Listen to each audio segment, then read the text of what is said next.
Heyo. Heyo. I have decided to start a little bit early. A little bit earlier. Can you hear me? Can you hear me?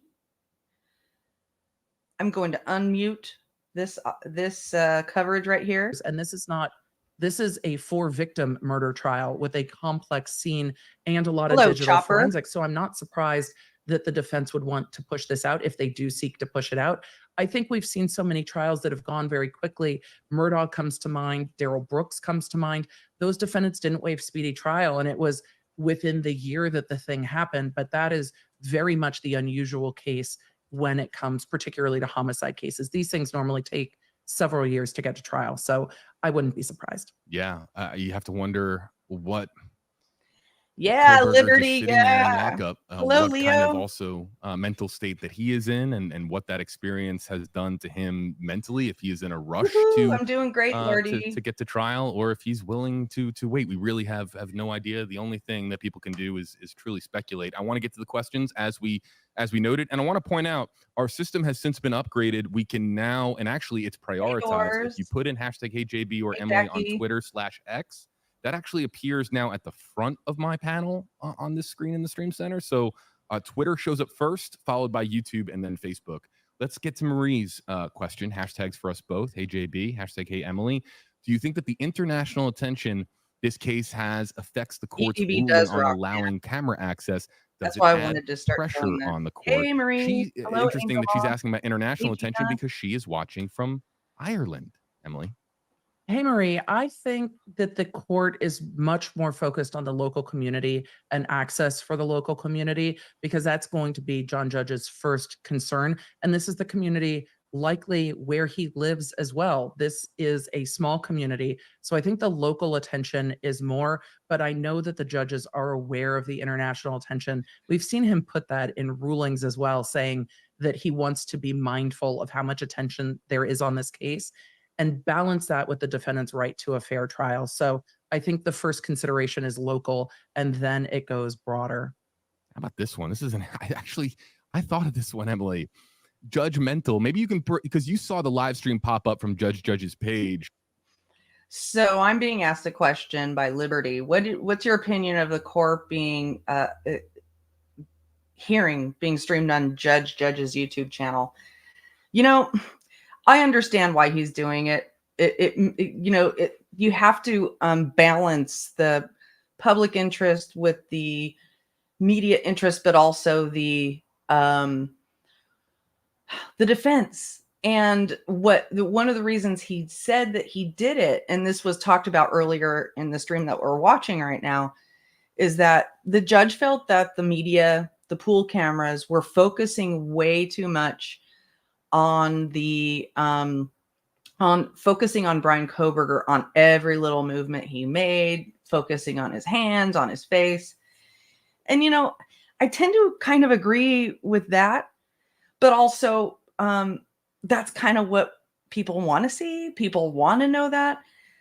So, the press does have a tendency to, take advantage of their access sometimes. There's such heightened interest in this case that, they want to please the public, but the court is supposed to protect the interest, the constitutional rights of the defendant, right? So it seems like it was just, kind of one of the things that the judge could do to balance those interests. And this is such a huge, huge case that he was like, okay, I'm just going to take control of the cameras in the courtroom. What I'm a little concerned about, this is my biggest concern, is that I don't know if any of you have worked in the courts or, in the justice system, but they are really, really, really far behind technology wise. And,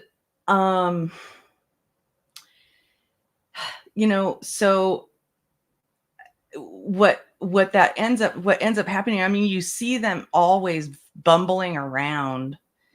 You always see them bumbling around trying to figure out the sound and There's always sound issues. There's always connection issues, blah, blah, blah, blah, blah. So I'm a little worried about how it's going to actually work, you know. Liberty says, is it too bizarre? It is too bizarre for a judge to have a social media presence as a judge. Well, I would say that if he was constantly, you know, updating the social media page as a judge, I don't think it is for a courtroom to have a social media page that is just for the courtroom. You know, I don't think that's weird. And maybe that is the way that things may go in the future. So anyway, let's continue to hear what they're saying. Know about yet? I wonder if the defense wants to feel like the playing field is more leveled and their side of the story is out there a bit more. The prosecution's theory of the case has been out there for quite a while, but if we're getting glimpses of the defense's theory of the case through these motions, that's not getting out there to the public. Again, it's very odd to me that the prosecution is like, nope, keep it sealed. But it was weird to me that everybody involved in this case was like, hey, let's not have cameras in the courtroom. The prosecution didn't want them. The defense didn't want them. The judge didn't really want them. And the media coalition made motions fighting to keep access to this courtroom. And I know lots of people give the media a hard time. So Emily, but the media coalition hired an attorney to fight for access and transparency in this case and has done that in other cases. And I think that that's a good thing, that most individuals wouldn't have the ability to go into court and argue really for all of us to have access. Oopsie Daisy wants to know, hashtags for us both, what do you think the likelihood is that they change the trial location from being in Moscow? I don't think they will do that immediately. When they start jury selection, and if they cannot find jurors, they will generally expand the jury pool and bring in people from a further radius. However, those people will still need to be in Idaho. They can't bounce over the border to Washington and bring Washington residents into an Idaho state case. That's not going to happen, but they can expand the pool. The last result is moving venue to a larger metropolitan area, which generally judges are hesitant to do, but will do as a last resort. But they will wait until they start selecting. So I'm going to turn that down and answer a couple of more questions. Has anyone thought if Bryan Kohberger has ever killed before?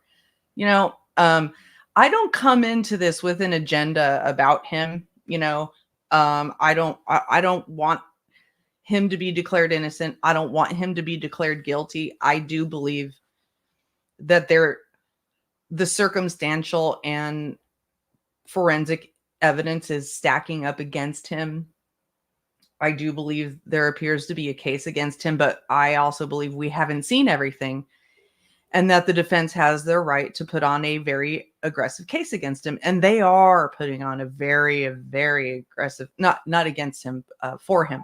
They're putting on a very aggressive defense. If you look at the docket in his case, it is lengthy. And most of that is because of all the defense motions that have been put forth for him. So to get to your question, has he killed before? I think based on what we see of this case, maybe he has, but maybe not people. And he made mistakes in this, like if he did it, the DNA on the knife sheath and even leaving the knife sheath behind, that a experienced killer wouldn't have done. So those are my opinions, but I don't know for sure whether he did it or not. What do I think of the house being destroyed? I was kind of surprised about that, because it just doesn't feel to me that you can get an accurate sense of the crime scene with just renderings. But we can't begin to know all the reasons that they, all the private reasons, all the reasons that we will never know for why they went ahead and demolished it. But for me, it seems like when in the Murdaugh trial, when the jurors went to the property and saw the crime scene, that was like almost it was key, So Let's keep hearing these people. All happening in the same location. So it would be very unusual and very strange indeed to see a jury split those victims up. So I would think that it would be very unlikely that he would only be convicted as to some of the victims. We would need a lot more info on that. Oh, Still looking here at Judge John Judge, his YouTube page. No, We got no stream. nothing yet. Yeah, Emily, do you anticipate that he would go live early just to, let people, Judge like is a not streamer live yet. would, Please hey, remember we're to here. hit the thumbs up. Like to let people know, like, hey, this is where you find us, or is he going to go live like at the moment that he shows up in court? Judge, They they're may showing still be Judge's at lunch, page. given He's that not they live had a yet. morning hearing and this is on local time. This is the first time we're seeing this court stream, so they might Hey, Delaney. not make that live until the second court is called to order. So that would probably be a little off of the 1 o'clock hour, instead of showing a video feed of the seal or something the way that a in-camera pool camera would do. So Welcome, I think everyone we'll probably coming in. see him go live the second that court is being called to order, and not letting the public have access to the lawyers milling about in court before the hearing starts. Yeah, very curious to see exactly when this begins. We've got a team, just hitting the refresh button. I don't know who it is. Same. Someone's Has hitting the he refresh button to monetized? make sure that we have this. And Emily, we're gonna get you out here in about 3 minutes. This is a last call for questions for Emily, because she's got to go start her own stream. And for folks that want Emily's very fun legal perspective and also extremely intelligent legal perspective, please, of course, you can absolutely watch the live stream on her page as well. Or you can, the people are asking me, Emily, saying like, hey, I want to watch it from the source. Yeah, it's I think he has said that's the plan, Amber youtube.com/judge Lovereigns. or at Judge John Judge is the YouTube handle. So people have been asking. This is interesting. Julie is asking this question, and we'll come back here on camera. Hashtag Emily, or excuse me, hashtag Hey Emily. Does Judge need permission to stream publicly? No, he doesn't. He gets to grant the permission. So he's the one that gets to decide what he does, and then he would follow local court rules as to whether or not the court streams to YouTube. I imagine they have local court rules about turning off monetization and things like that. But we've seen other Idaho courts do this.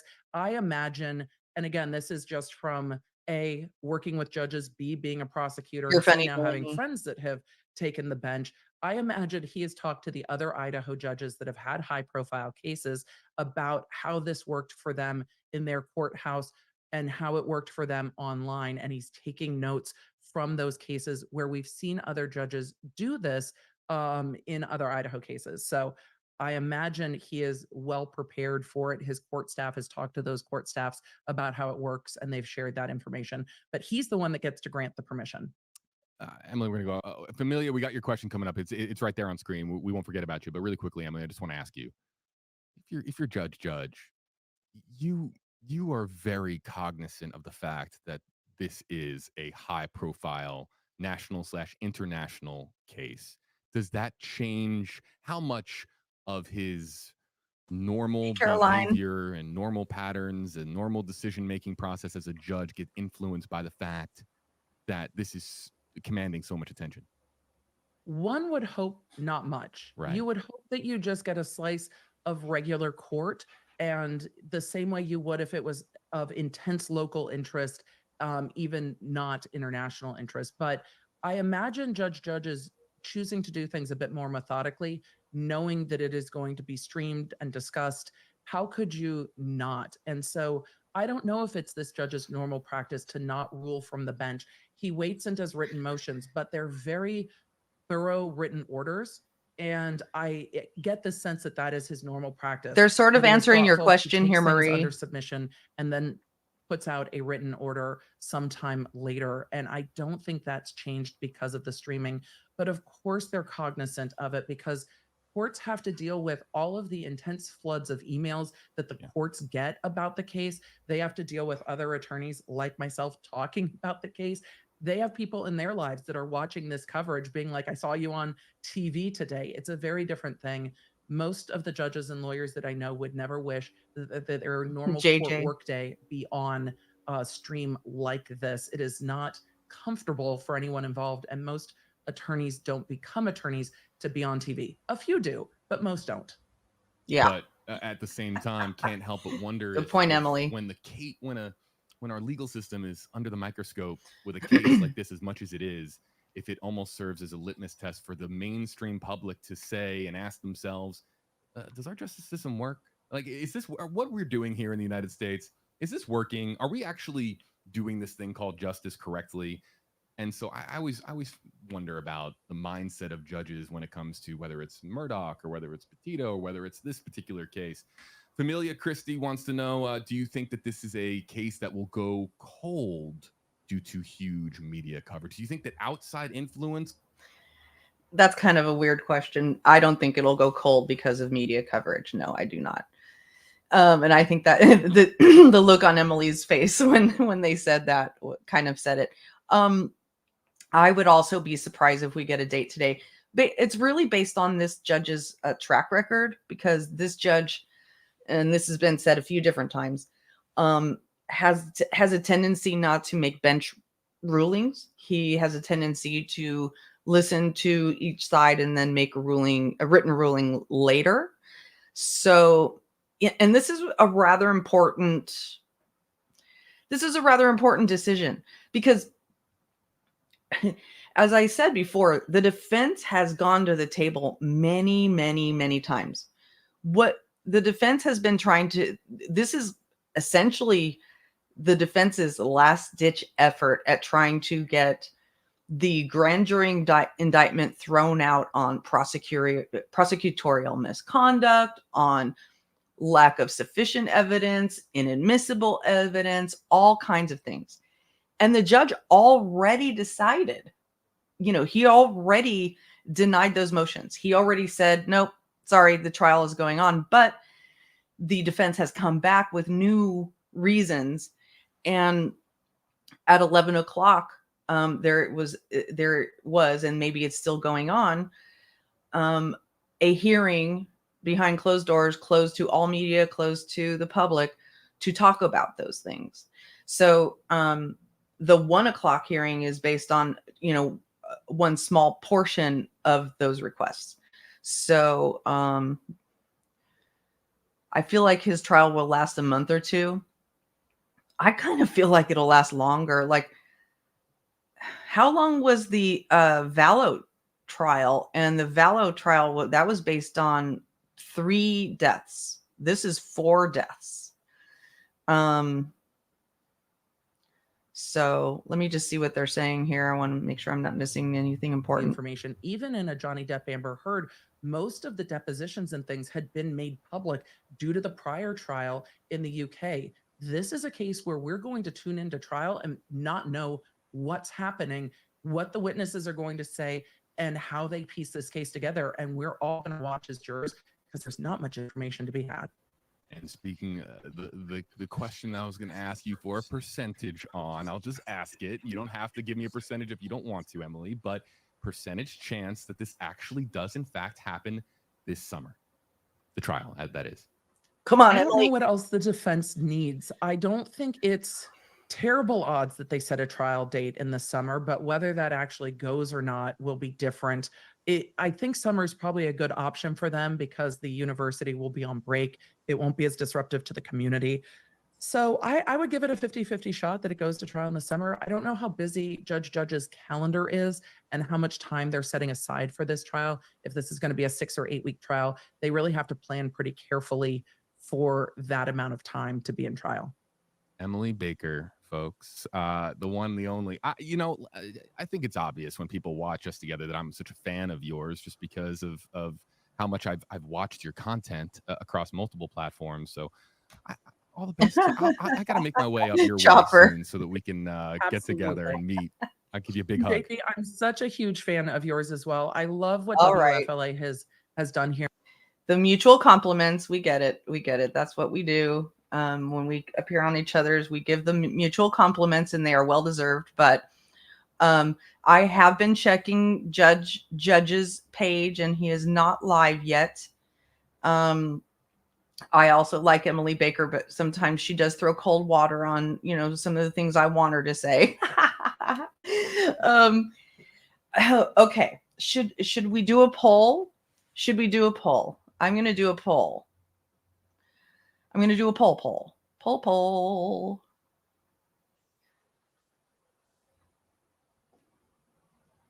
I absolutely adore Emily D. Baker. But you know how when you really like somebody, you want them to agree with everything you think, and you know, she doesn't always voice everything I think, and I'm like, oh, Emily, I'm kidding.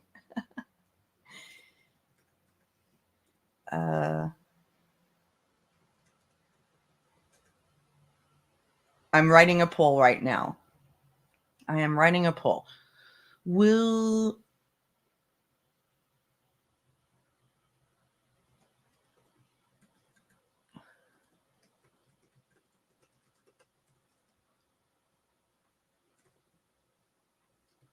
poll coming up right now.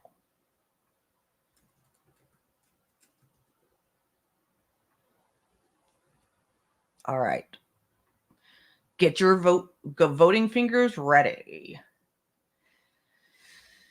So, for those of you who are not familiar with what's going on right now, there's this hearing is to determine whether the defense is going to succeed in their last ditch effort, and they've been making a valiant effort to get the grand jury indictment thrown out. They have declared prosecutorial misconduct. They have declared that evidence is insufficient. They have declared that evidence is inadmissible. They have declared that grand jury members were biased. They have thrown everything. And you know, whenever I've done coverage of Kohberger, or you know, just the Idaho 4, or people who are covering Kohberger on my other channel, Checkmate Humanity, and yes, please hit the like button if you haven't already. Whenever I've done that, people have said, but you know, they have mounted all these accusations, or sorry, not accusations, they have opposition at me saying, but this is the defense and this is the defense. And I'm saying, and I keep saying, yes, that's what the defense should be doing. You know, what these people are trying to tell me is that all these things that the defense are doing are out of the ordinary, that, oh my gosh, there's questions about the genetic genealogy. There's these questions about the grand jury. What the defense is doing is mounting a very, very, very hard defense, and that is what he has. That he has the right to do that. And a lot of these comments are coming in under videos I do about the absolute, I don't know, fangirling, you know, kind of turning into sort of like a Bryan Kohberger cult. And I think I just want to make sure. So WFLA is going away, and I want to make sure that I have the John Judge page. I'm going to go to the John Judge page now, just so we're keeping it on our radar. Hold on a moment. And there it is. Yeah. So this is something that happens in true crime. Okay. In true crime, when there's a high profile true crime, and there isn't much to talk about, you know, after like an arrest is made, and, you know, there isn't new news, and people still want to make money on that case. So they start to make stuff up, or they start to take sides. They start to defend the whoever's the defendant in the case. They start to defend the suspect, and they come up with stuff to, and some people take it as far as to almost create a cult-like following around defending the defendant. This happened around Chris Watts. Yeah, Chopper. I mean, she's not the only one though. There are bigger channels that are doing that as well. But it's it's kind of sick. And what they do is they start to almost deify him, make him like he's this awesome, wonderful person. And I'm sorry, but I've always been kind of creeped out by the guy, you know. I know I'm not saying he's guilty because he creeps me out, but he creeps me out. And honestly, so did Chris Watts. And so everybody has different reactions, but to me, it's super greedy and disingenuous and not honest to decide that you're going to make money by turning a convicted killer, which is Chris Watts, into some sort of innocent victim who was pushed into murdering his wife, and that's what they're trying to do. They're just, and what ends up happening is they go so hard for that person that they're not willing to accept any other argument. They aren't willing to accept facts and evidence. Just me everything. Do you know what I think you mean creeps me out? He looks like my daughter's boyfriend. Yikes. Well, yeah. To me, it's a way a person looks. It's their body language. And, I'm a survivor of child, whatever. And, something I've learned over the years in my treatment. Oh, East Idaho News. Woo. Let's see. Let me go check them out. Hold on one moment. I love East Idaho News. I love East Idaho News. One moment.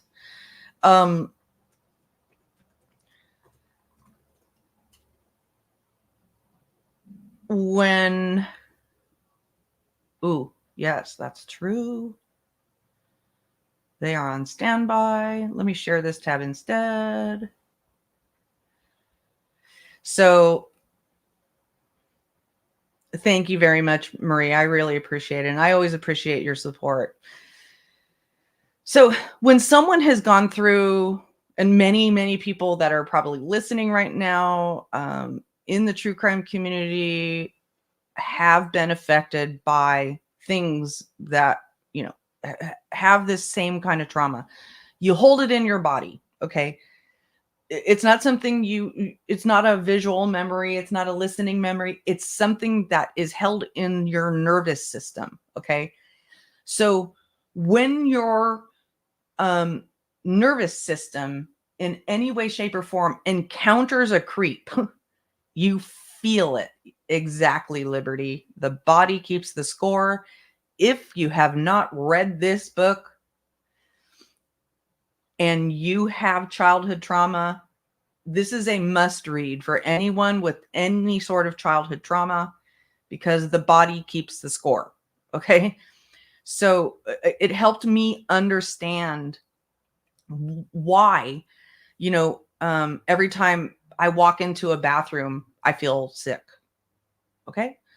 Why every time somebody says something to me about panties, it makes me sick. That's why. Okay. Why, every time I, walk, every time I see someone or even near somebody, I don't even see them, but I'm near somebody who is some sort of pervert, I feel sick. Now, I wouldn't go out and make a decision about that person. I would never go out and accuse them of being. That's right, Liberty. The audiobook is on YouTube. You do not have to go out and buy it. Hey, Jay Friday. You do not have to go out and buy it. You could just listen to it on YouTube. Yeah. So yeah, business. Yeah. That would make you sick. Yeah, exactly. So, all this to say, Bryan Kohberger makes me feel that way. Now, I'm not going to say that means he's a murderer or he's guilty, because facts are not feelings. Feelings are not facts. But I am going to say that is just one thing I notice.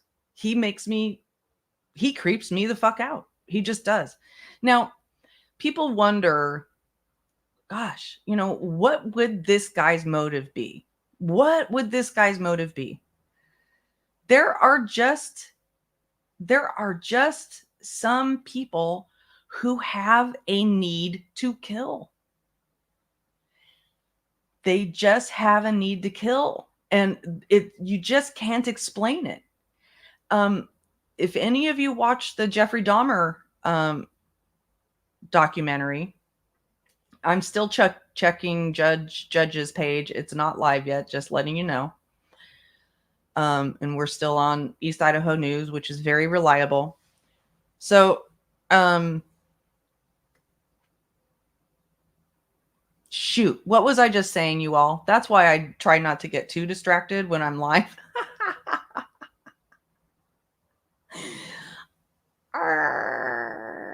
Yeah, what would Shanann say about this? Oh my gosh.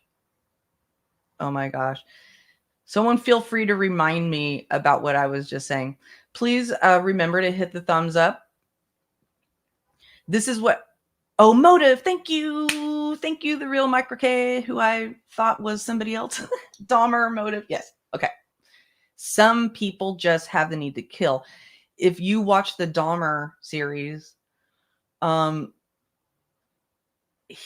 I'm not commenting on the quality of that series, I'm just saying that it outlined the fact that he just had a need to kill. He had this driving need. It was like an addiction, right? And some people just have that. Oh, thank you so much, Doors. Can't tell you how much I appreciate that. And also, everyone, please remember to thumbs me up or become a member. I'll put some membership links in a moment. So can you put the link to the book in the comments later? Absolutely. Absolutely, Bogart. It's so important. If you have childhood trauma, it's called, I think I'll just do it now. I have this motto for me. It's called Ohio, only handle it once.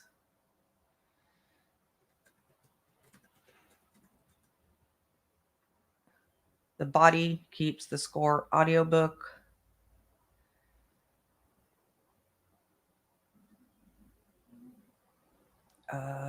Wait, I think I'm hearing, no, wait, am I hearing noise? Sorry, I'm just making sure that I'm not missing anything. Okay, no, I'm not. The Body Keeps the Score audiobook. Okay, I'm putting a link to the full playlist of The Body Keeps the Score.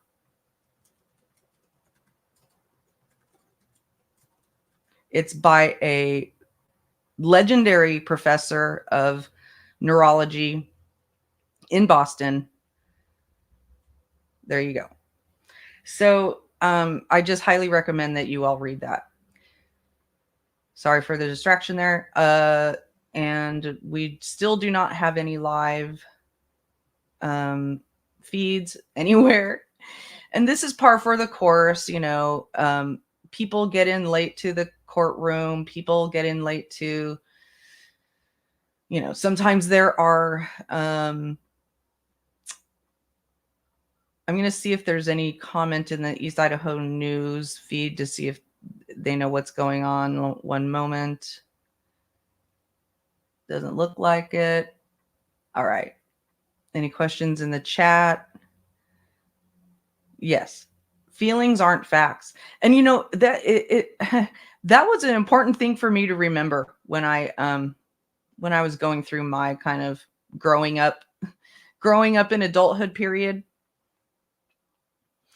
is that feelings aren't facts. You know, because it's feelings can be so powerful that if they feel like they are real, that they're facts.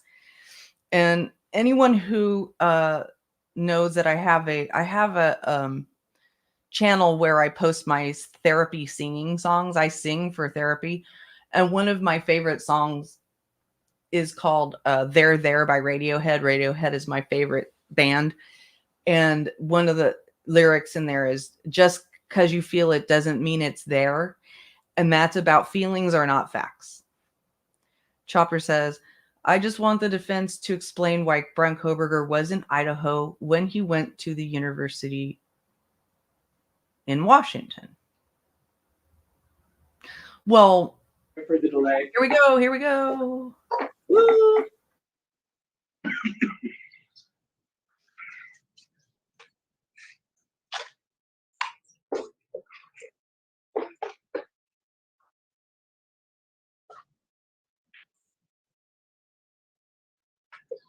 Thank you, Sparkles. Okay, great. All right, thank you. Let's get on the record, please. Okay, we are on the record. This is State of Idaho versus Bryan Kohberger, case number CR 29222805. We have Ms. Taylor, Ms. Logston, and Ms. Massa representing Mr. Kohberger. Ms. Mathis is remote. Mr. Kohberger obviously is in the courtroom. The state is represented by Mr. Thompson, Ms. Jennings, who is here remote, also remotely, Mr. Nye, and Ms. Beatty. So we're here. This is an open case. You probably know we had a closed hearing this morning, and that was necessary because that was related to the grand jury, which is secret. So that's what that was all about. I'm assuming that you have all seen the amended order governing courthouse and courtroom conduct. We made some changes, and you probably also know that we are streaming now. Right, and that is on a YouTube channel. If you don't know that, you can go to the court, the Supreme Court, I guess, website, and you can get that that channel if you don't have that already. So you don't want to be on a camera, you probably should leave. But generally, we can't see very well farther back in the courtroom. So just so you're aware of that.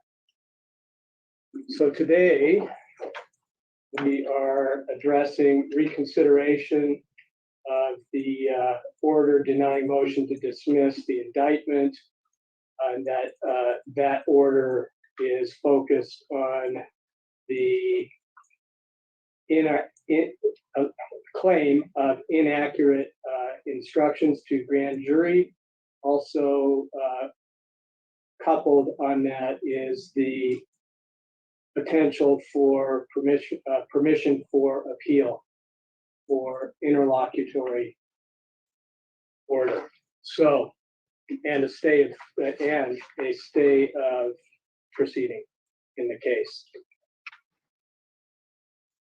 I think that's all the preliminary.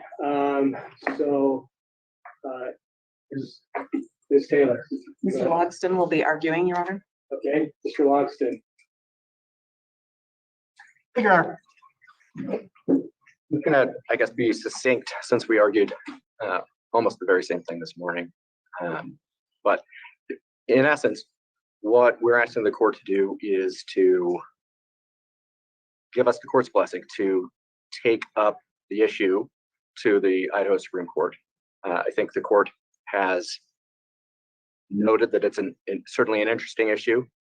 The Idaho Supreme Court does have a rule that essentially lays out that this is to be done in very rare circumstances, important issues where people may disagree and that may make it more orderly in a particular case. Our argument is that for this case to exist, the indictment needs to be valid.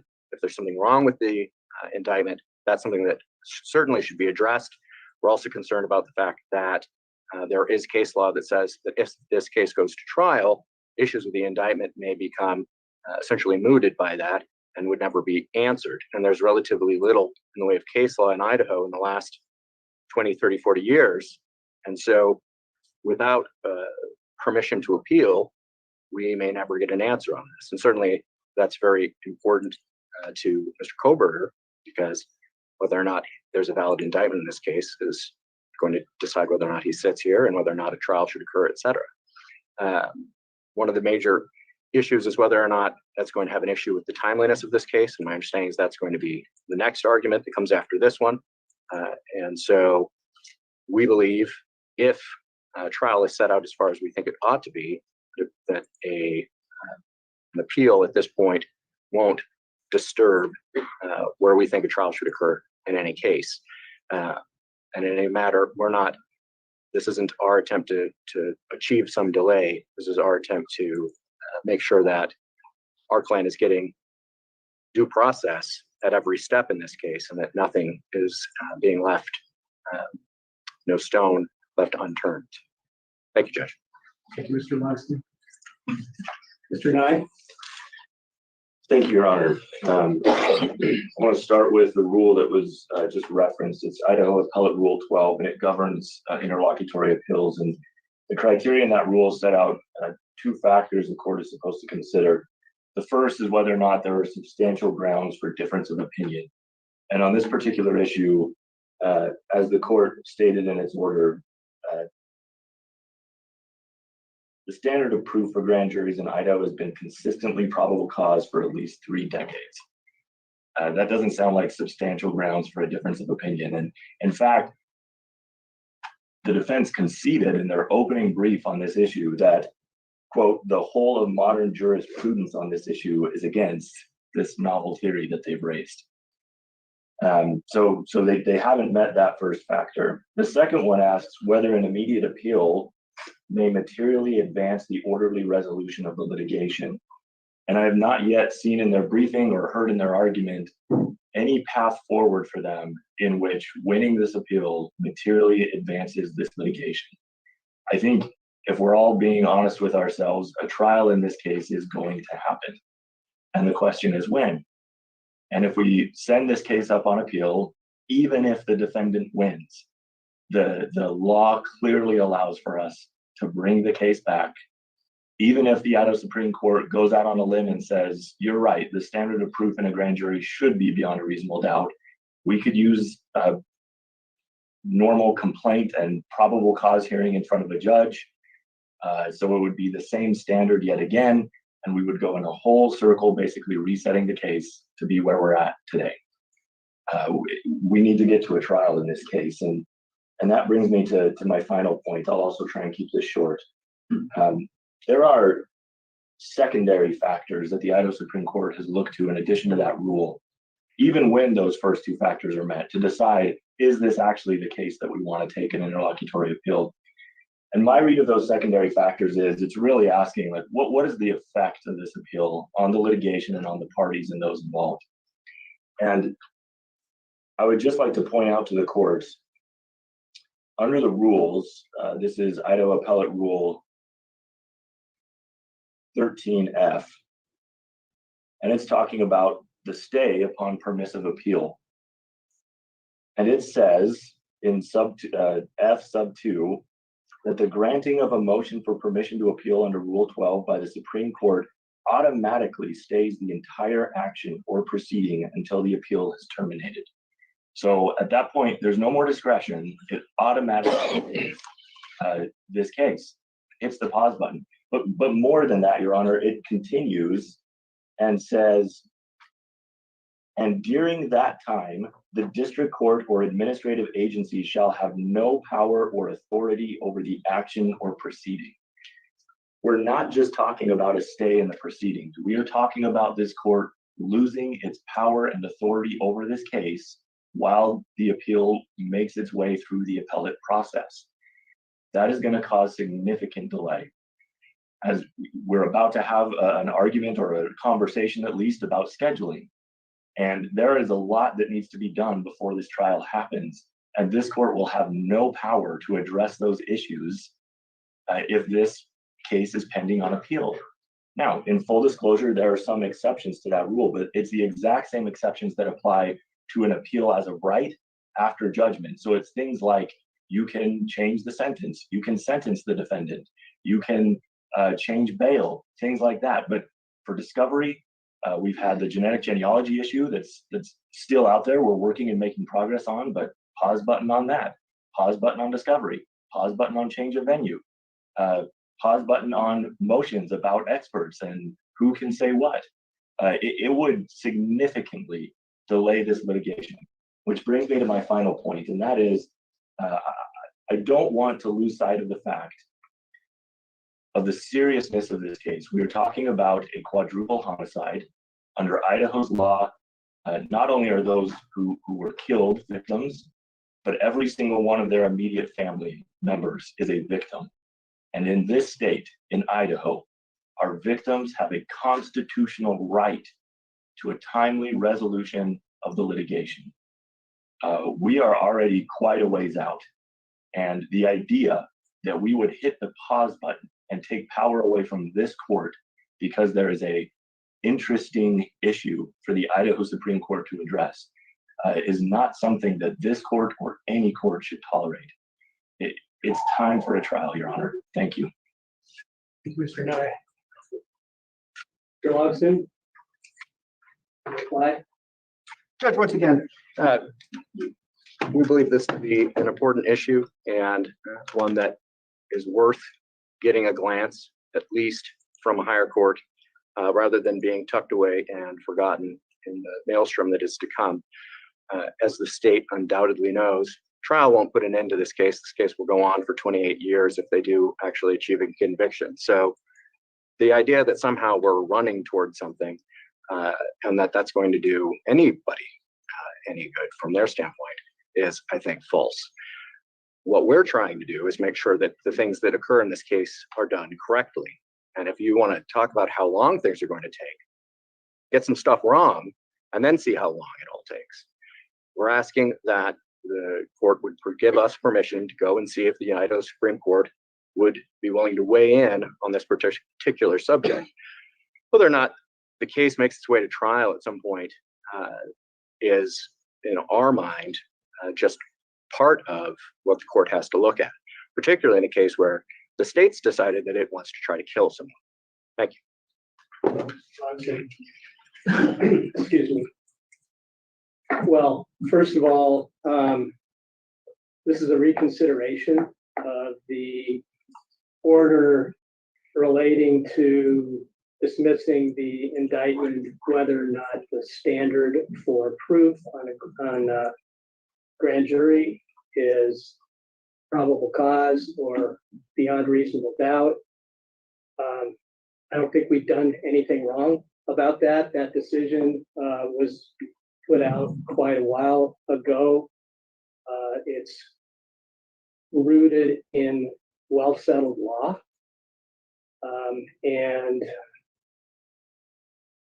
I think it was correct. Supreme Court, I guess, could turn that around, but that is doubtful in my opinion. We went through Idaho Constitution, statutes, case law, criminal laws, and really common sense. So I feel quite confident that that was a correct decision. So that established that it is well established that the standard of proof for indictment in the grand jury is probable cause, not beyond a reasonable doubt, which is the standard for trial. So putting that aside, now we get to this permission to appeal under Rule 12. So, excuse me, let me just get this in front of me. So the criteria for permission to appeal, this is in Rule 12 of the Idaho Appellate Rules. First of all, it's very, very rare in case law for such an appeal going to the Supreme Court. It does happen, but it is rare. And the court has established this criteria. And I'll just read this part of this. The issue needs to involve a controlling question of law as to which there is substantial grounds for difference of opinion. Again, in my opinion, and based in all the law in Idaho that I've found, is that there's not a difference of opinion about what the standard for the grand jury is. So the defense is making that argument. I respect that. I don't agree with that, but that's where this is. I don't see a difference of opinion throughout the state about what the standard is for grand jury determining an indictment. But this also has a second component. And this is something that Mr. Nye really focused on, is which an immediate appeal from the order may materially advance the orderly resolution of the litigation. And I'm very concerned about delay. And I think that if we send this to the Supreme Court, that it's going to add delay. Mr. Logston is correct. I mean, this is a complicated case. It could take a long time, longer than any of us want. But I think that would add additional delay.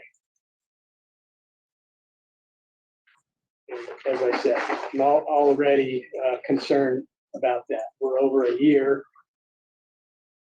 Could be another year. I'll just let you all know that. Now, even if the Supreme Court takes up this appeal, or I deny it, and I'm going to deny the permissive nature of this. If I deny it, the Supreme Court can still pick up the appeal. That's up to them. But they do look at what the district judge's opinion may have some bearing on that. I hope so. But they could still overturn the orders of this court denying the motions to dismiss the indictment. And they could dismiss the indictment. What would happen then? Okay, is this going to really materially advance the orderly resolution of the litigation? The state could just file it, refile it, as Mr. Nye said. So that's significantly more delay. So there's some other, actually, this is in a case law, Buttle versus Todd, where it's an old case, 1983, but the court also considers other factors, including the impact of the immediate appeal upon the parties, the effect of the delay of proceedings in the district court pending the appeal, the likelihood or possibility of second appeal after judgment is finally entered by the district court, and the case workload of the appellate courts. But it finishes with an appeal must be exceptional, seeking of that appeal.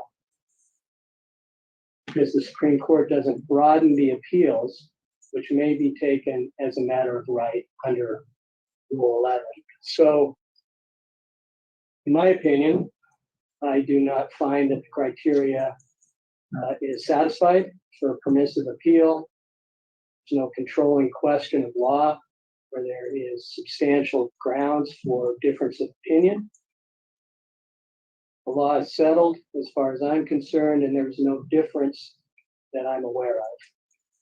I also do not see how the appeal could advance the case. To the contrary, it would stall the process, only really need to move forward. So I'm denying the permission for appeal, obviously denying the motion to reconsider. And with that, I think we are ready to go to setting a trial, or at least a schedule order. So anything else about this issue before we go to that? Ms. Taylor? No, Your Honor, thank you. Mr. Thompson? No, sir. You want to go first, Mr. Thompson, about the state's position on scheduling? Yes, sir. I'd be happy to. And to start, Mr. Lodson said something that I think needs to be addressed. He makes the allegation the state is trying to kill someone here, and frankly, I find that offensive. What the state is trying to do is to enforce the law that our legislature has put in place. It says, in cases such as this, with facts like this, a jury is entitled to decide not only guilt, but potential felony. We are simply trying to fulfill our responsibilities under the law. To characterize it as the state is trying to kill someone, is just simply appealing to raw emotion, and it has no place in this court. It was We huge. would ask that that not be allowed any further. Now, as to the trial, Ms. Nyer already noted that we have a variety of competing interests here. We have certainly the defendant's right to a speedy trial, which he has waived at this point. There are also interests of the state itself, and I think even more importantly, the victims and the families of the victims in this case to a timely disposition of this case.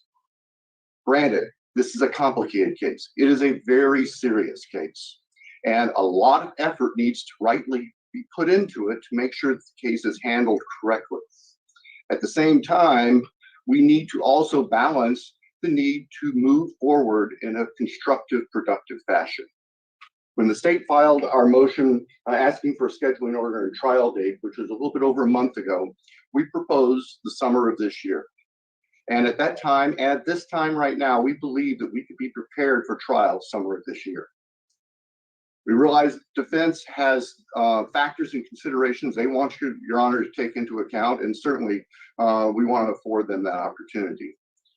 I will say, though, that we touched on this in our motion, in our request for the scheduling order, that given the nature of this case, if we are going to try this case effectively with minimal unnecessary harm or disruption to our community, it should be done during the summertime. And I say that because right across the street there is Moscow High School that shares parking all around the courthouse with everybody else who's going to have an interest in this case and being here. And we've already encountered the conflict between those interests. We can't sustain that for weeks and weeks on end. That's just not fair to the students. It's not fair to the school district. It's not fair to the media. It's not fair to anybody. The other factor is, as Your Honor knows, we have two universities, part of our community. And during the academic year, we have graduations, we have numerous sporting events and other university-related events that essentially consume every available hotel or motel room within miles. This case is going to involve bringing in people from out of state, numerous witnesses from out of state who will have to be put up in lodge. And we would submit that that's going to be unnecessarily complicated if trial occurs while the universities are in session. So those are the considerations that we have, Your Honor. As I said, we filed this last month at that time, and as we stand here today, we believe that we could be ready for trial this summer. Thank you, sir. Thank you, Mr. Thompson. Taylor? Thank you. Your Honor, I received Mr. Thompson's motion for a scheduling order, and I had the opportunity to meet with him and talk with him and Ms. Jennings about that. So it is no surprise to the prosecution that we do not believe a summer of 2024 trial is realistic in any way. Understanding the state's concerns, if a trial were to happen in Latah County, we would suggest looking at summer of 2025. However, counsel and the court's aware that our intention is to file a motion for change of venue. That hasn't been filed yet because we're not ready to have that heard yet. There's work that has to be done to present to the court and counsel in support of that. So that's just for the court's information. Your Honor, that in the state's scheduling order, it asked the court for various things. And a lot of those we don't have disagreement with. We think they're appropriate. And in fact, they were things that were covered by the court in the court's original scheduling order. As the court and counsel recalls, last fall, we had not made the choice to waive speedy trial. And so the court did a scheduling order at that time. It wasn't but a few days later that we'd had enough time to discuss that. And Mr. Kohberger decided to waive his speedy trial. And the court vacated that order. So I'm familiar with what the court likes to put out there as far as a scheduling order. And I don't think there's a problem with that. I would want to inform the court that I do not believe this is a 6-week trial. I believe this is more like a 12 to 15 week trial. This is, as everybody said today, a very complicated case. And I want to talk a little bit about what drives both our request no sooner than summer of 2025. And I say that with fear, Your Honor. There are a lot of things that we have to still do.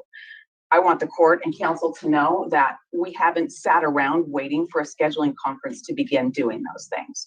We have been on this case and active and seeking discovery and reviewing discovery, meeting with experts and working the case since the day we were assigned this case. So with that said, there's still plenty to do. And I want to talk a little bit specifically about that. In a case where there is the potential for a death penalty, we're looking at 2 tracks of trial. We're looking at the innocence phase where there's tons of witnesses and a lot of things that happen. And if there is a guilty verdict, we immediately go to a sentencing phase.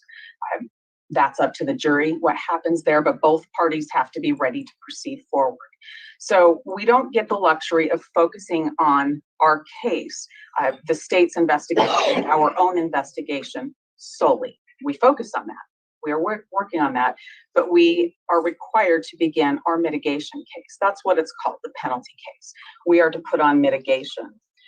We are guided by the ABA standards, American Bar Association standards in capital cases. That's what this is. A death penalty case is a capital case, and we're guided by those standards. And they tell us that as attorneys, we must investigate every aspect of the case in the innocence phase. We must meet with our client regularly, which we do.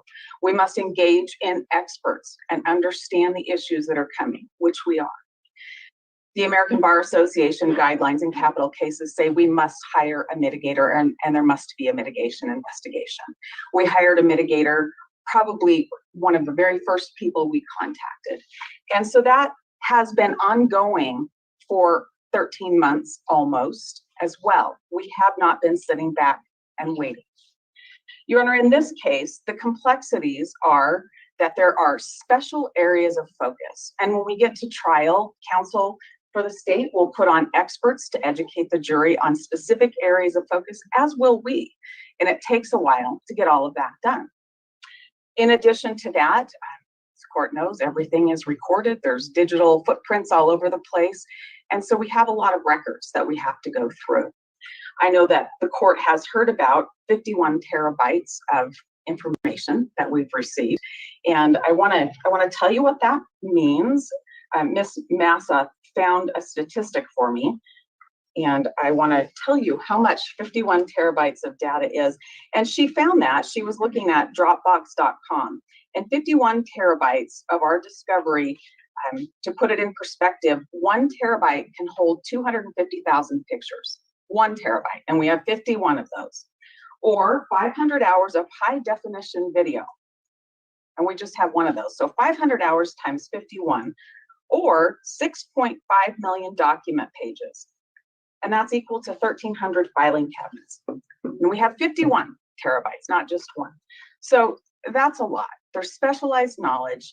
There's a lot to go through in this case. We also have another player in the case, and that's the presence of the media.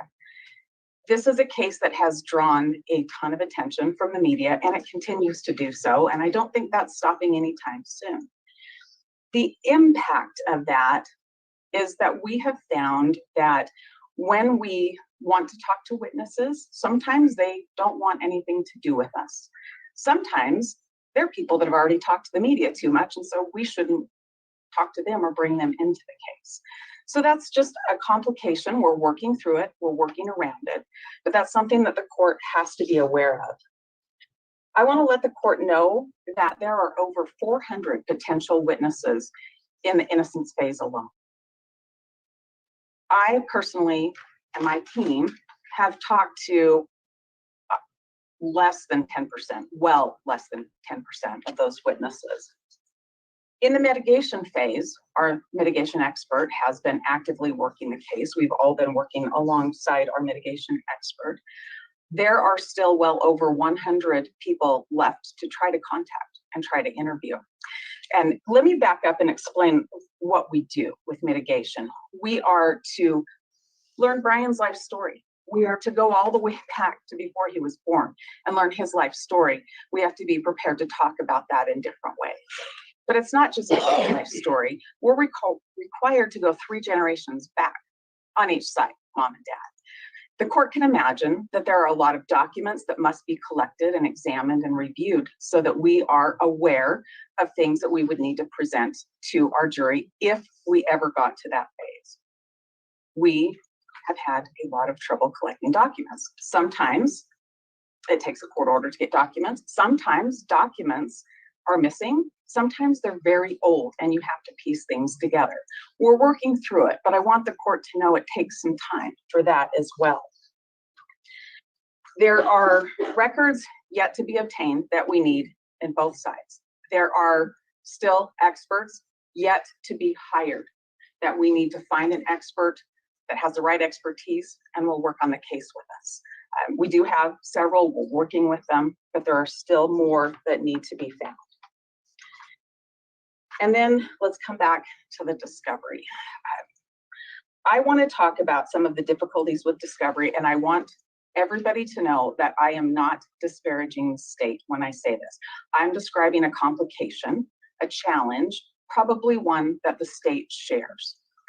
In this case, we began asking for supplemental discovery in February of 2023. We had some initial discovery, and then we started looking at it and asking for other discovery.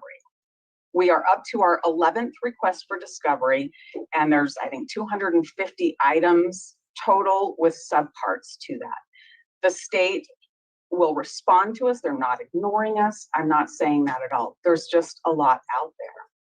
But this is complicated because the discovery that we receive, the materials, there's videos, there's interviews, there's police reports, there's photographs, 13,000 photographs that come in, and they are not indexed. So you get a discovery file and there's tons of sub-files, and I believe this is the way the state's getting it too. And I believe this is complicated because we have multiple law enforcement entities that have been working on the case, and I believe they filter discovery through one of the entities and then it gets to the prosecutor. And I think they're hurrying as fast as they can to get the discovery to us. So I think they're giving it to us as they get it. But there's no indexing in it. So you must open each of those files and see what you have.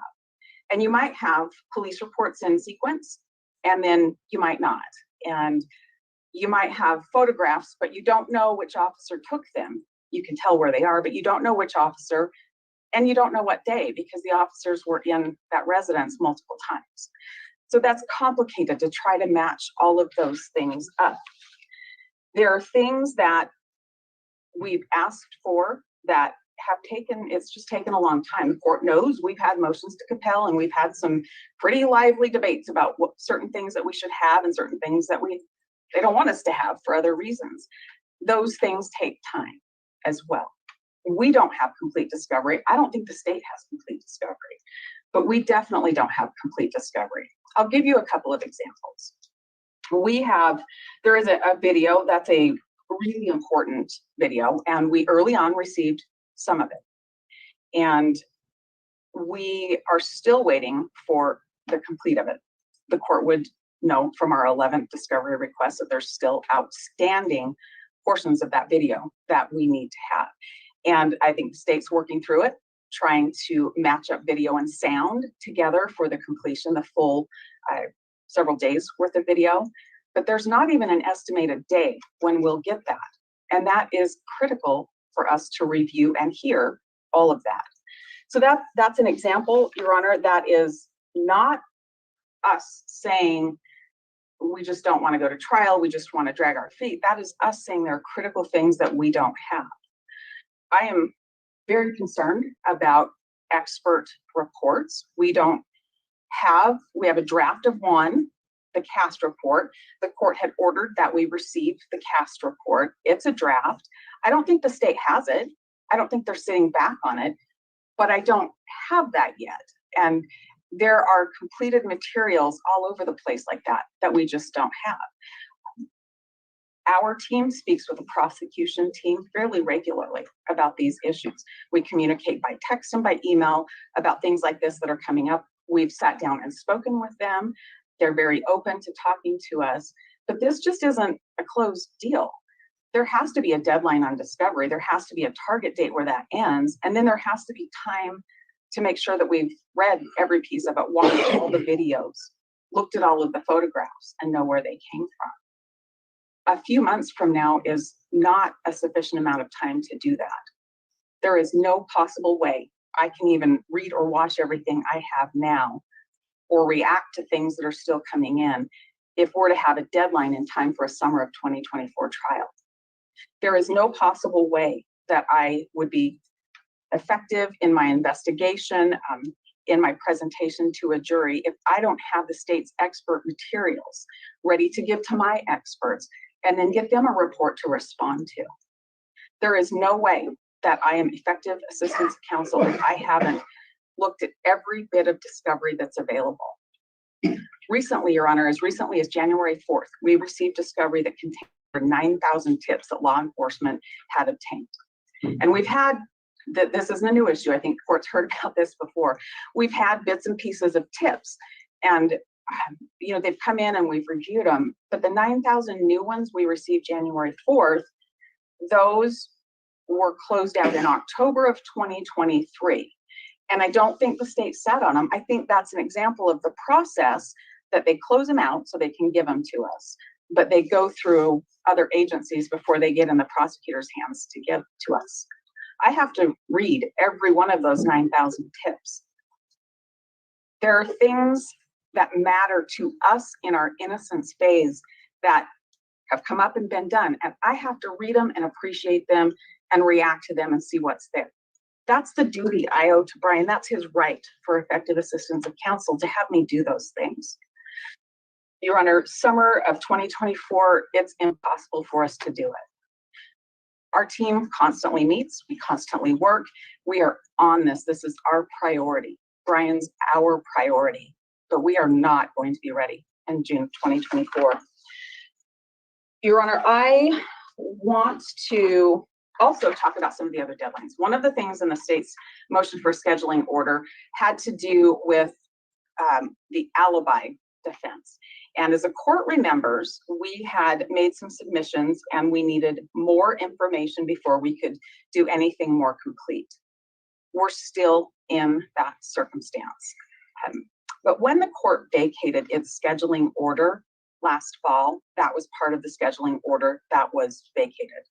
So the state asserts in its scheduling order that our time has expired, and that just can't be because the court didn't carve that out and say, I'm going to vacate everything but this. So we'll need a new date, but I'd ask the court to be really mindful of the other information we need. We need the CAST report. We need other information of things that past agents and other specialists with the FBI might have done with cell towers and records. And I don't have all of those yet. I have some. And the state has pointed me to places that they believe I have more that maybe I missed in the discovery, and I'll look at those. But I'm going to need some time to do that. As well, because the court's going to be considering a scheduling deadline for 12B motions. I want us to have a clear picture before we have that deadline. And the clear picture that I'm concerned about is the state's pathway of how Bryan Kohberger comes to their attention and is identified. I've read that PC affidavit over and over and over again, and I'm not sure. over a year into this case and everything I've read, and I've spoken with our team, we're not sure how the state decides on Bryan Kohberger. I know different pieces, but I don't know where they fit together. And the more work I do, the less I know about how they fit together. And that is critical for us to assess 12B motions. So while the court's doing deadlines for discovery, I need the court to have something with the 12B keyed on when I have full discovery. I also think it would be appropriate for the court to allow windows to file additional motions based on later disclosed materials too. I think we'll just keep getting materials until the court sets a deadline for it to be cut off. Not anybody's fault, just the magnitude of the case. And so I think that would be something appropriate for the court to set as well. I think that covers it. Thank you. One more question. So Sure. I understand this. I mean, I'm aware of amount of disclosures already. But do we need a whole nother year after this summer? I mean, can I help everybody by having tighter deadlines to make things happen faster so that we can get this trial sooner? That's a tough question. If the state says you have everything, and I believe they could say I have everything they have, but I know there's other things out there. I know it based on responses to discovery. If I had absolutely everything, all their experts' reports, I would still need a period of time to read and understand that. There's not a shortcut for the amount of time that it takes to go through everything. There's just not a shortcut for that. Having a deadline for discovery helps me. It just does. Having a deadline for expert disclosures, that absolutely helps me as well. I have the concerns of discovery that's not yet made available. I have the concerns of the time it takes to review all of the materials. And I have the concerns about the limitations we're finding with people being willing to talk to us, both for the innocence phase and the mitigation phase, should we ever get there. I have significant concerns. We're working on it. If you could say, everything's going to go according to plan, I'm going to give you these deadlines, and all of the materials will be in the state's hands so they can give them to you, and the records you need will be given to you when you ask, and the witnesses that you need to speak with won't slam the door in your face. If you could tell me that, then I would say I could be ready by March of 2025. And that's me saying I'm going to spend every possible hour on Mr. Kohberger's case, which I've been doing and which I'm willing to continue to do, and so is the rest of his team. But my problem is that's best case scenario if we don't run into problems and delays getting records or getting people to talk to us. And if the next calls I make on the experts that I don't have yet secured, if they say yes and they're ready to go and have time to take it on, that's best case scenario. I'm nervous telling you I'll be ready by summer of 2025. I'm nervous telling you that. This is priority for everybody, and I want to be realistic about it. I don't want to set it more than once. I only want to have one trial, one time, so it doesn't come back. We can only predict the future so much. I only have so much power, so I'm relying on counsel deeply. So let's go to Mr. Thompson and see what you have to say about all this. Just getting things ready for trial. Ms. Taylor is not understating the amount of work that's involved in this case, Judge. I think that's fair to say, and there's more information that continues to be developed. It's kind of like you ask one question, you get an answer, and that leads you to another question. I know that Ms. Taylor and her co-counsel and investigators are encountering that. We are trying to provide things as quickly as we can, and she's right. There are delays in with the multiple agencies getting everything together. The tips, for example, were part of a nationwide tip line that needed to be completely shut down before we could get all the tips that were in it. And so that's why it took so long with these 9,000. I didn't count them, but there are thousands and thousands of tips, most of which are out there. But you're right, most of all of which need to be looked at to see if they have any potential relevance to the case. As I indicated to the court, if we cannot have a trial this summer, then I would say the earliest would be the summer of next year, for the reasons that I've described to the court about the practicalities of carrying on a trial of that duration with the high school, with the universities. We need to be realistic about being sure that we can get our witnesses here. We'll have something to put them, and there won't be undue interruptions in the community that can cause issues with the community's perception of the trial proceedings. I'm not quite sure what else I can offer. You're making some kind of argument that changing venue, but I know we're not arguing about that. And, I don't think that's going to change anything, Judge. When this case has national, if not international, attention. This spring, I was at Association of Council of Counties board meeting in McCall, and there was more news every morning from Boise on this case than we see up here. Every doggone morning. I have friends in this community who have traveled to Mexico, and they say, people here were from Moscow, and immediately they want to talk about this case. It's not Moscow, it's not Latah County, it's everywhere. So I don't think that a change of venue is going to solve any of these problems. And the state's position on venue is that the case should be held here. It's a Latah County case. We believe that we can select an appropriate panel of jurors from Latah County. We have the tools to work with that we've discussed with Your Honor. In fact, we already have a fairly comprehensive draft juror questionnaire to send out so that the court and counsel can assess the level of knowledge and the feelings of the potential jury pool. But we think that we at least owe Latah County, the people of Latah County, the attempt to seat a jury here first, and not just rely on, there's been a lot of publicity. There's been a lot of publicity everywhere. The only place I've heard that there wasn't publicity is in Lewis County. Somebody was talking to a court down there, and they happened to mention co-location, said, what are you talking about? So if we want to change venue, I guess we could go to Nez Perce. Kind of small. It's kind of small. Lodgings aren't very good as far as a lot of lodging. But I think that is a practical observation on this case. It's not just here. It's not just Moscow. It's not just Latah County. Thank you, Mr. Thompson. So you're saying, looking at this realistically and the amount of information, evidence, non-evidence, that's might be looking at summer of 2025?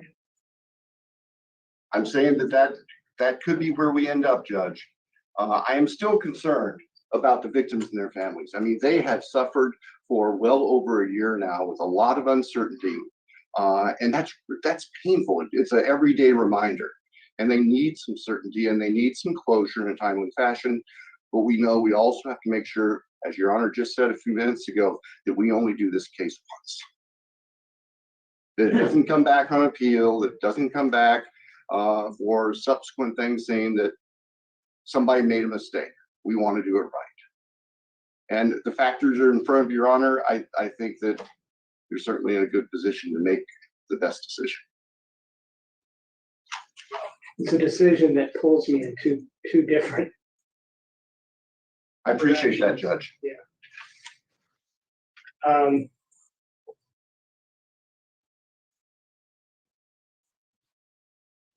I want to set it right now. I mean, I'd like to get a little closer with discovery and see if we can have that more quickly. I'd like to speed it up if it's possible. I'd really like to do this sooner than later.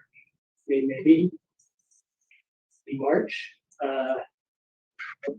2025, which Taylor, that would be a reach.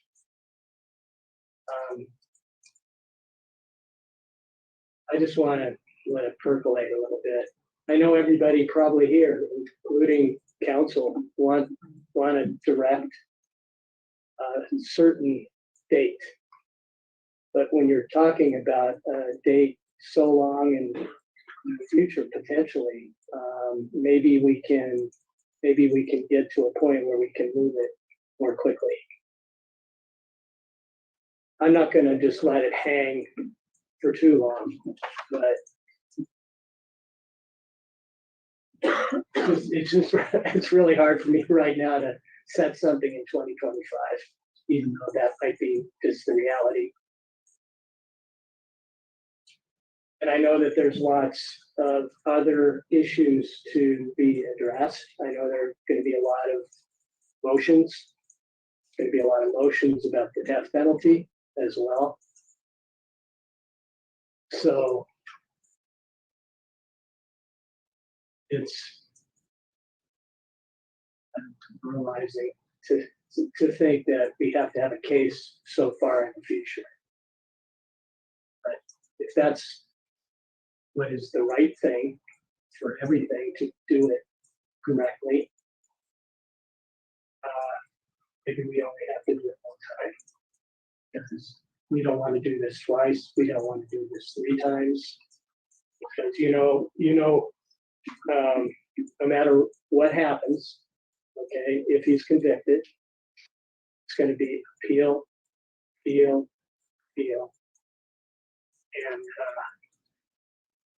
that's also a challenge. So my heart goes out to the victims.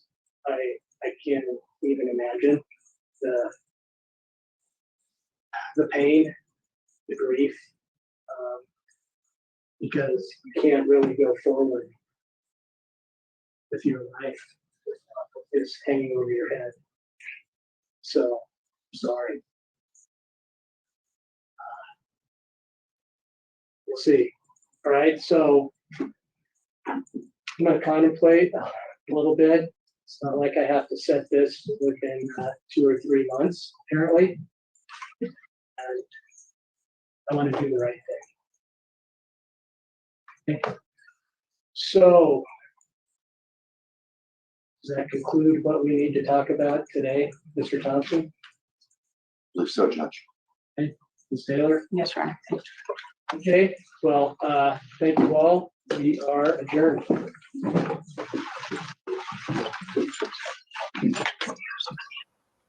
So no decision.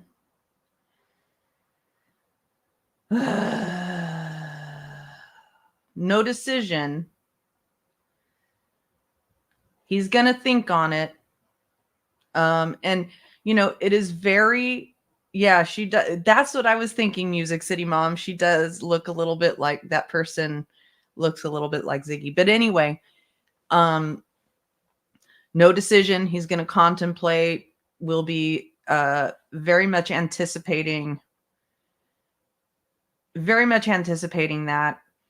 I do want to show the video of Kaylee's parents here. They were on Good Morning America this morning and talked about something, I guess, that we have not learned before.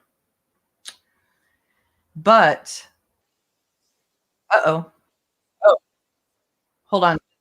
Wait. Now we know. That's not the first time midstream. It's completely gone, you guys.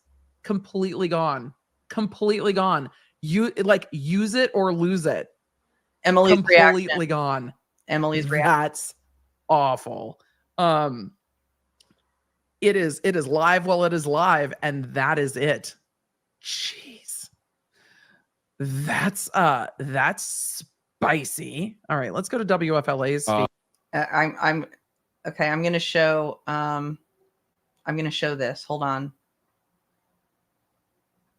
This morning, Kaylee Gonzalez's parents sharing exclusively with GMA never before seen pictures and videos of their 21-year-old daughter.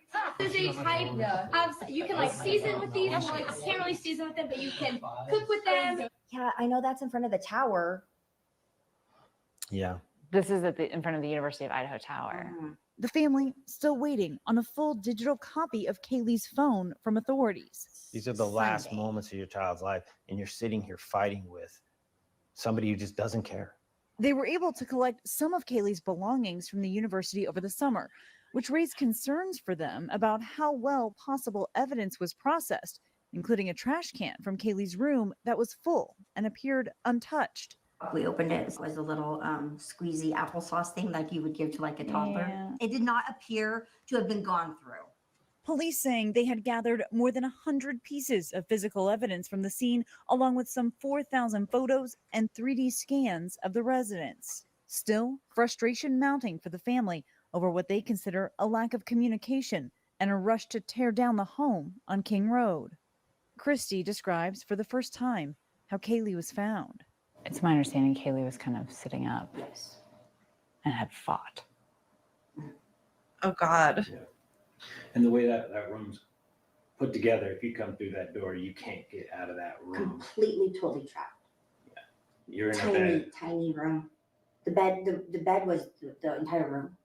You could barely open up the door without swiping the foot of the bed. And it was wall. You know, the headboard was up against the wall. The side where Kaylee was on was up against the wall. And if you can imagine Kaylee in an upright sort of position, up in the corner, slumped. I mean, she was trapped. The home on King Road was torn down in the pre-dawn hours of December 28th. Oh my God.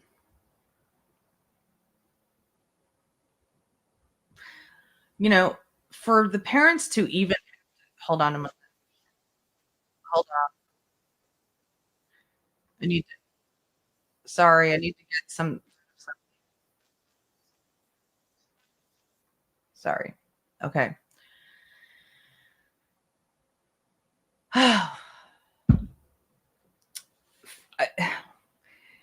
For the parents to I was thinking for the parents to even have to go through looking at, looking through all the media of their child before she died and how alive she was and how beautiful and all of that is like, I just can't imagine it. Chopper, let's see. The murders took place in Lori's case, Lori Daybell's case in 2019, and she just went to trial last year, but COVID happened in between, and there was a lot of also delays. There were all kinds of defense delays because at first they were going to be tried together, Lori and Chad, and then they severed their cases. And so it took a while. And also Chad waived his right to a speedy trial, but Lori did not.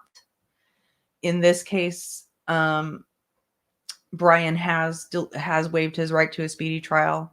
So just to put a kind of summary on this, what has happened is that both parties mounted, rigorous arguments about each side. And I felt that the state made really, really good arguments for not delaying and, not moving venues. And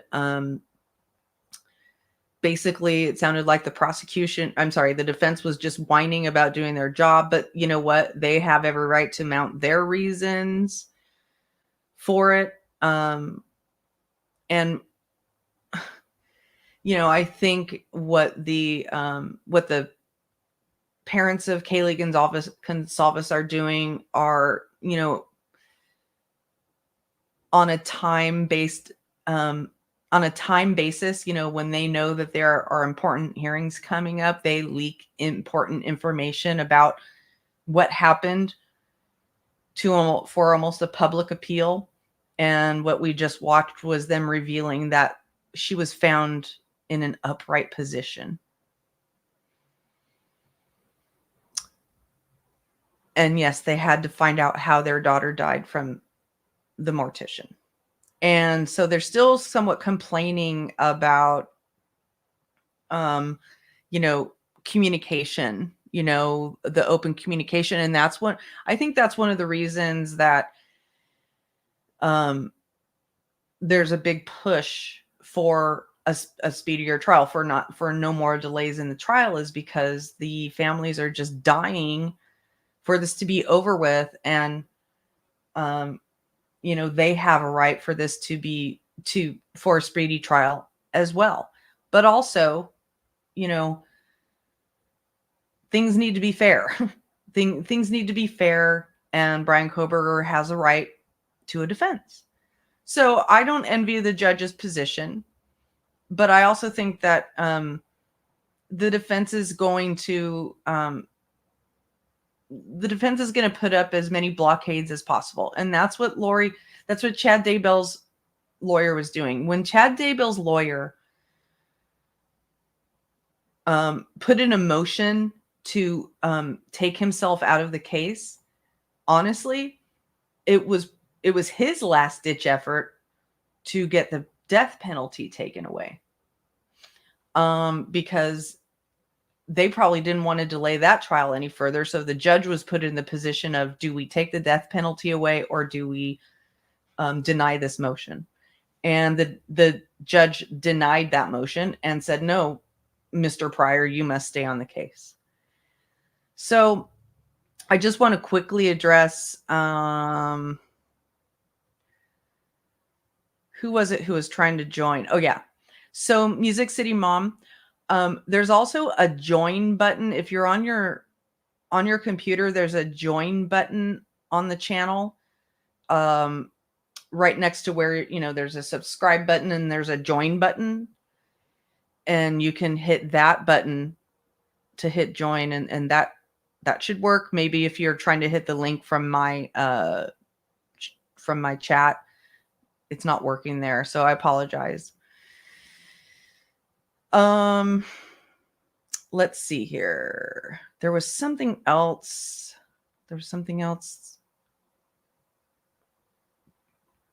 I wanted to address a question that came up.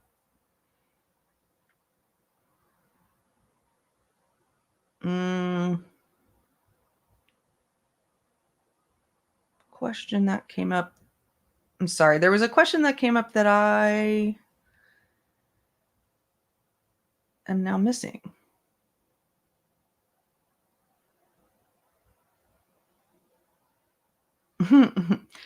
So yeah, anyway, so it'll be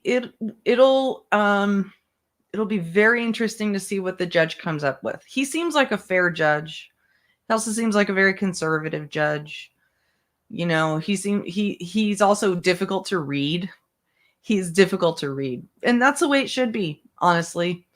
We shouldn't be able to read what a judge is going to rule before he rules it. He's supposed to be fair. He's supposed to be fair to both sides. So I really appreciate you all being here. I do plan to continue covering Bryan Kohberger's hearings and his trial. Even though there's a lot of other people doing it, I am sincerely interested in this case. And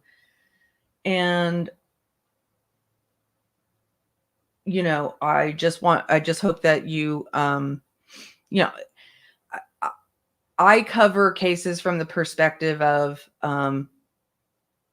let's see how people behave in court when their lives are at stake, when it matters the most, and I just ask that people respect that process and respect the other people in the chat, which you all have done today. And I really appreciate that. I really, really, really appreciate that. I love the people, my viewers, my chatters. Be sure to check out my other channel, Checkmate Humanity. I haven't posted a pre-recorded video in a bit there because I've been a little bit busy over here, but I do actually plan to cover Adam Montgomery. I do. So keep a lookout for that. That is an extremely interesting case to me. So look out for that as well. All right. Thank you all for being here. I also appreciate you. Thank you for the super chats. Please consider becoming a member, and I will see you and on the other side. And remember, just 'cause you feel it doesn't mean it's there. All right. See you later.